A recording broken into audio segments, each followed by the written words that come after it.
It said that most businesses don't fail due to lack of ideas, but they fail due to lack of systems. And when you think of it in an enterprise, in a corporate, even in government, everything operates through a system. So when you set up your own business, it's paramount to have systems in check from day one. I was privileged to start my career in a corporate space, and more so in a multinational. And you can imagine a multinational operating in several regions across the globe without systems and without structure, that system will crumble. And when you are setting up your startup or whichever business, systems comes in handy. And that's why I'm insisting on having your systems on day one.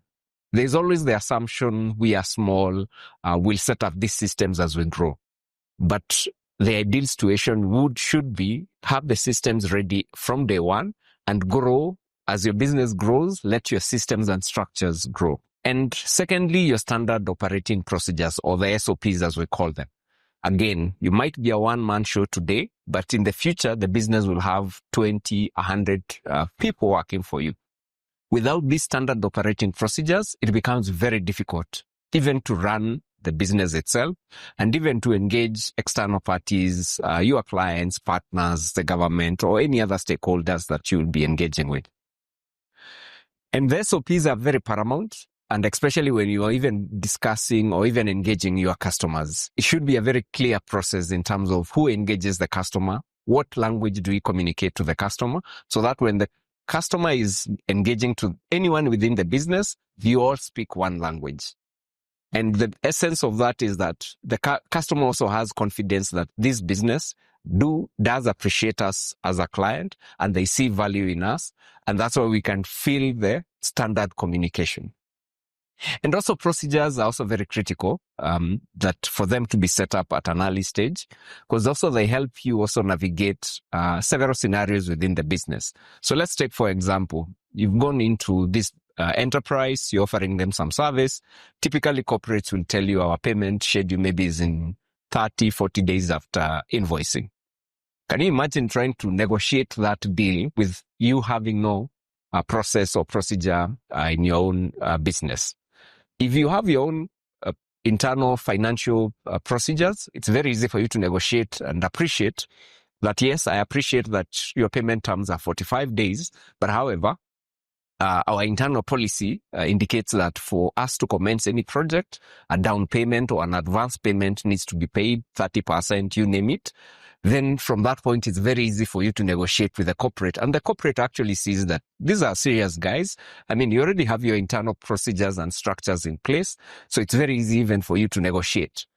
Doesn't mean that you'll always, or the enterprise will always go your way, but it also sets you almost at the same level as the corporate or the client that you're engaging with in terms of the level of negotiations. And of course, as the business grows, your structures and systems keep growing. As I've mentioned, maybe you started the business as an individual, you're the only co-founder. You might have been the one doing finance, you're the guy who's doing procurement, you are doing internal operations or even some tech support. My background, of course, coming from tech. But as the business grows, it's very paramount to set functions so that it's very clear that if it's issues to do with procurement, there's somebody who's specific responsible for that.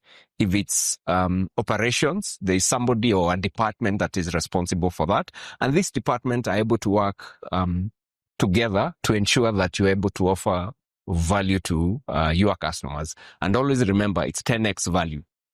And also the other important thing of having these structures, it enables you as the founder to be separated from the business. Of course, when the business is young, it's very difficult to be separated from the business. And what I mean to be separated from the business is that there are organizations where the business and the founder are almost the same thing.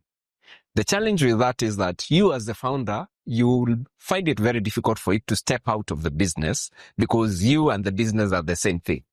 However, if there are structures in place within the organization and you're able to separate the business and you as the founder, the structures and the system can basically run on its own without you, the founder, being without you as the founder not being present within the organization. I see sometimes, and we don't also blame some of the customers that they want to talk to you as the founder, you as the CEO, as much as you redirect them to other parties within the organization, they still feel that they need to talk to you as the CEO or you as the founder. But if you have put proper structures, it's very clear for you to enable your end consumers or business partners to engage with the other structures and systems that you've put in place. And you as the founder, you are left, of course, to focus on growing the business. Of course, that does not mean that you fully detach yourself from the business, unless if you choose to do so.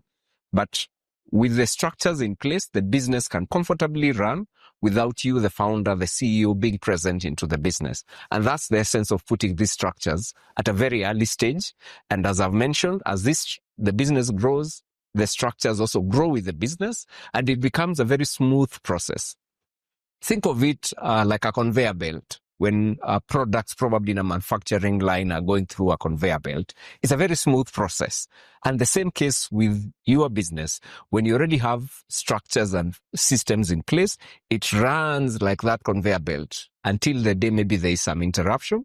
And if that happens again, it's as simple. How do I repair this system and structures to ensure the business continues to thrive? With that said and done, happy to continue counting our 10,000 hours together. And I look forward to seeing you in the next session. See you next time. Keep clocking those hours.